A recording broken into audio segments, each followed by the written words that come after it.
И я начала терять все.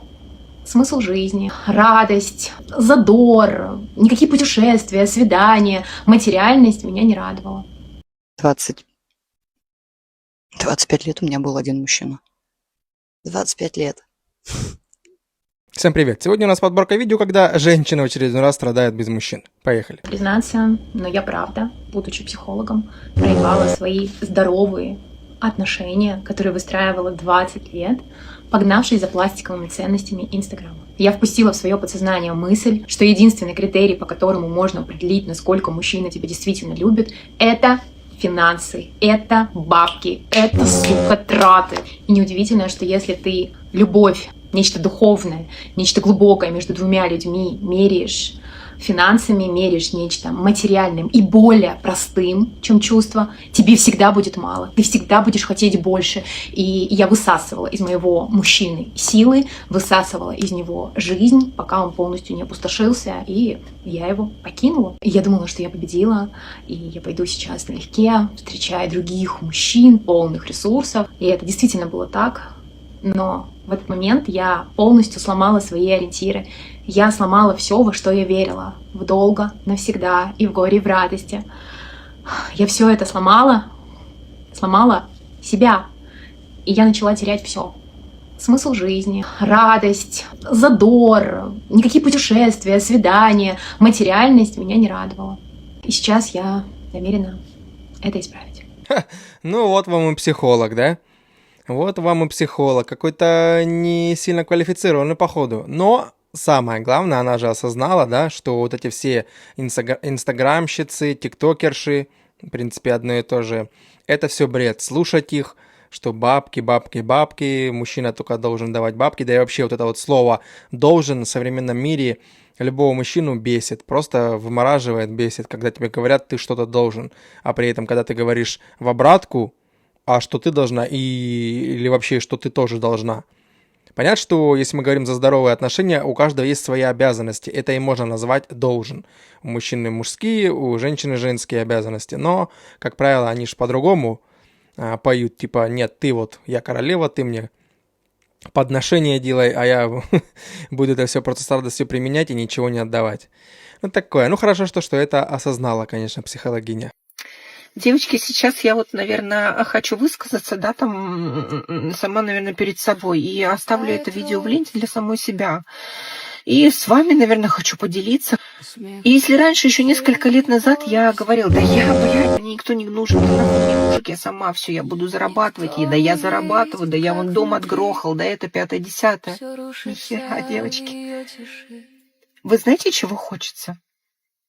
Элементарного, банального женского счастья. Хочется мужчину рядом. Именно мужчину. Опору, поддержку, чтобы он меня любил. И я готова все для него. Если он мне подарит это женское счастье. А в чем мое женское счастье?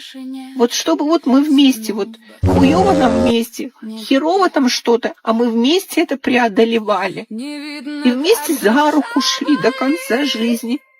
И вместе все делали, вместе любили. Ну, неважно, твои, мои дети, твои, мои собаки там. Ну, вот у меня вот такой багаж. Ну, я не простая женщина, я с таким прицепом, что, мама дорогая. Я люблю этот прицеп. Настолько люблю. Я никогда в жизни от него не откажусь. Я хочу, чтобы этот прицеп вместе со мной любили тоже. И я верю, что так будет, что я встречу своего мужчину, который будет любить меня. Вот настолько мне хочется сейчас, в свои 42, вот настолько мне хочется вот этой... Ну, тут все мы люди, поэтому злорадствовать, конечно, я не буду, потому что у каждого может быть своя печальная ситуация.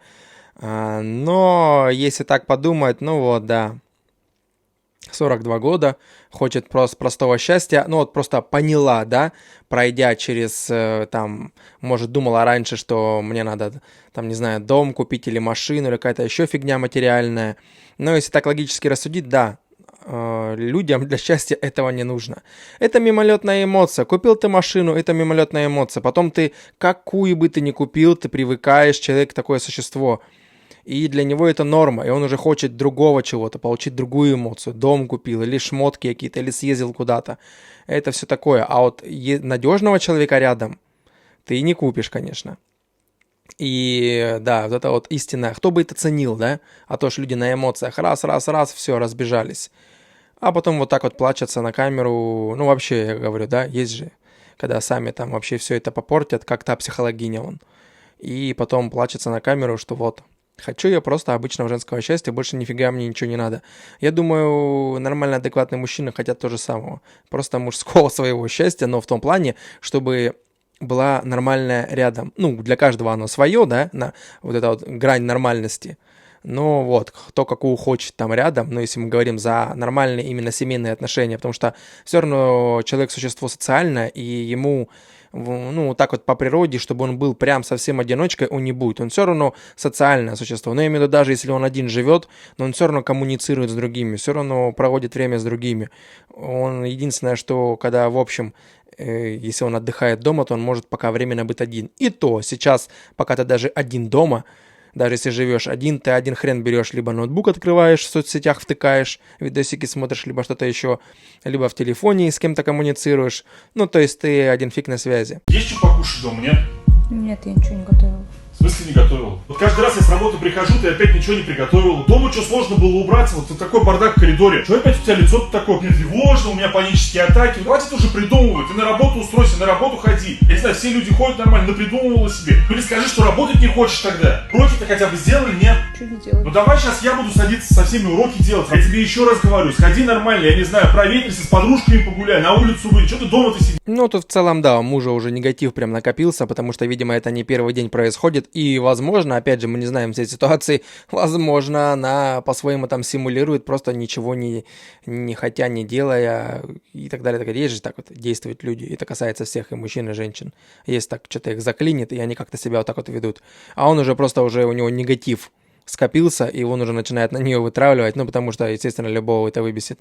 Опять же, мы не знаем всей ситуации, реально ли паническая атака, я там не доктор, не какой-то, не это, я не знаю, как на вид определить, реально ли там паническая атака или нет, потому что она же написала вон на экране реакция мужа на паническую атаку. А может, действительно, как и он говорит, что это фигня, и как бы действительно сказала бы, как есть. Вилку дай, вилку. Ну, вилку ты не положила? Попу поднял бы и сам взял. Попу поднял, ну ты молодец. А салат что не будет?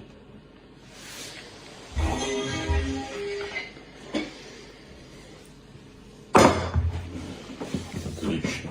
Приятного аппетита. Спасибо. Пришел голодный с работы.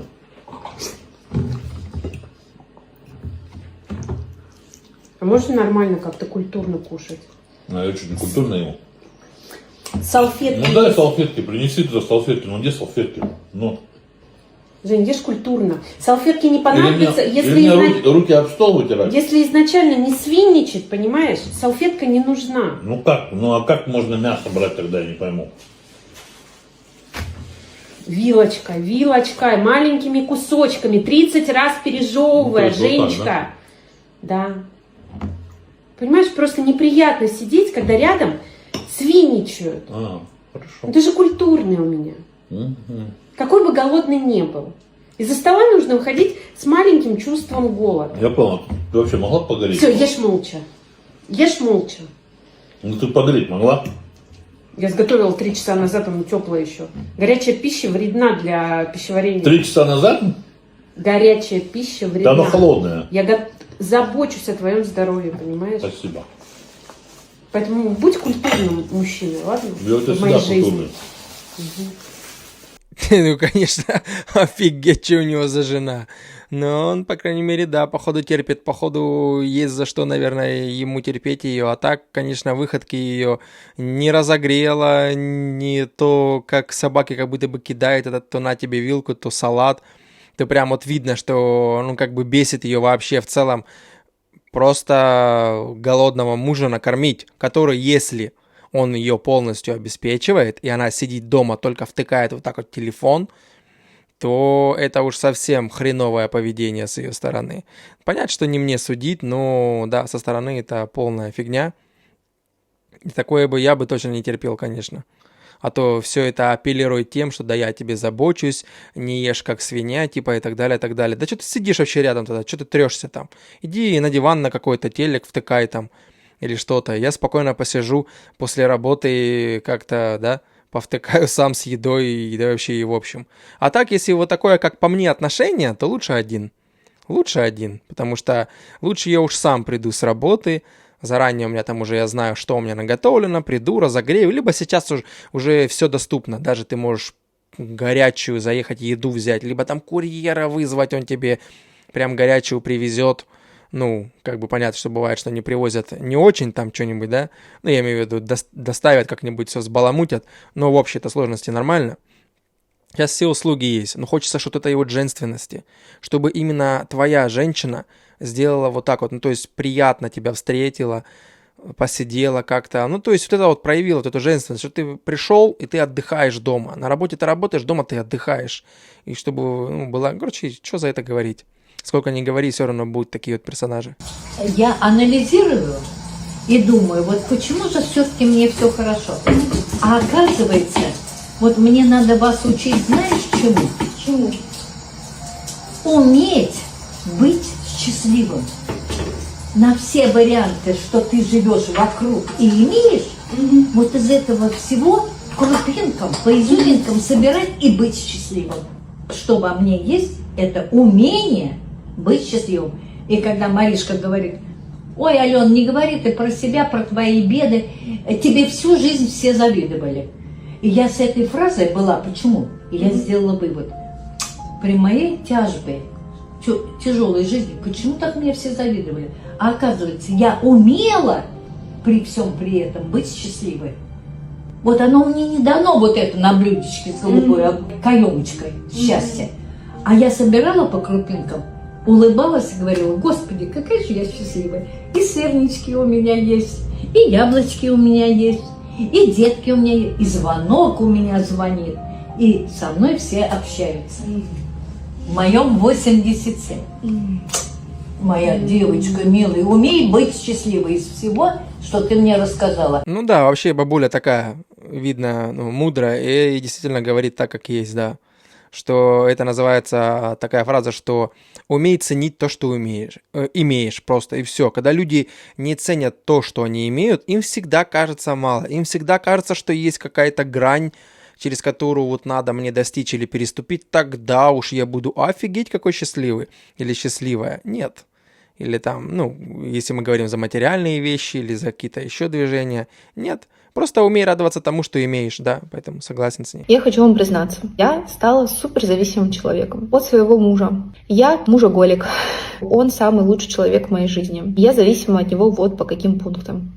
Первое, что я отодвигаю какие-то встречи, а в воскресенье так вообще мое негласное правило, что я ни с кем не встречаюсь, кроме своего мужа. Я не могу позволить никаким другим людям претендовать на это место. Второй момент, я зависима от теплых слов. Для меня самое ценное, самое важное в жизни момент, когда ты лежишь с ним перед сном, тебя обнимает, ты завернулась так нежно в калачик, он тебя целует, твою голову, и просто весь мир перестает существовать. Ради этих моментов я вообще поняла, что я живу. Вообще ничего для меня так в жизни много не значит, как вот этот самый момент. И я всегда советую со своим мужем, когда принимаю какие-либо решения. Когда мне кто-то звонит и по важному вопросу, я говорю, это обсужу со своим мужем. Очень сильно завишу от его мнения. Мне безумно важно и ценно услышать то, что думает он.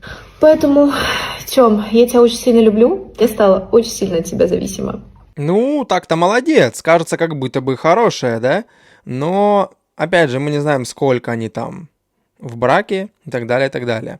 Может быть, они там год, и она пока в эйфории. Мы же знаем, что вот эта вот эйфория может спасть, и все, и потом уже зависимо от мужа, потом уже говорят, все, пошел он нафиг, и все.